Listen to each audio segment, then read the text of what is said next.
سلامونه دوستانو، راځئ چې په الماني ژبه باندې دوه جملې زده کړو. لاندې دویمه جمله به تاسو ډکوئ، خالي ځای همدغسې به زده کوئ انشاءالله. په وخت سره به زموږ ډېره الماني ژبه زده سي.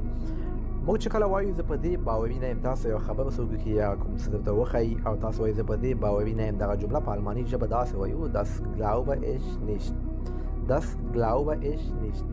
او چې کله مونږ چاته وایو زه پر تا باور لرم، پر تا یقین لرم، پر تا اعتبار لرم، بیا دغه جمله په الماني ژبه داسې وایو ich glaube an dir. ich glaube an dir. زه پر تا باور لرم. او لاندې جمله ده زه پر تا باور نه لرم. دوستانو کمنټونو کې دغه جمله تاسو ولیکئ او تاسو به انشاءالله همدغسې دویچ الماني ژبه زما سره زده کوئ په وخت سره. لغتونه، اصطلاحات او روانه جملې.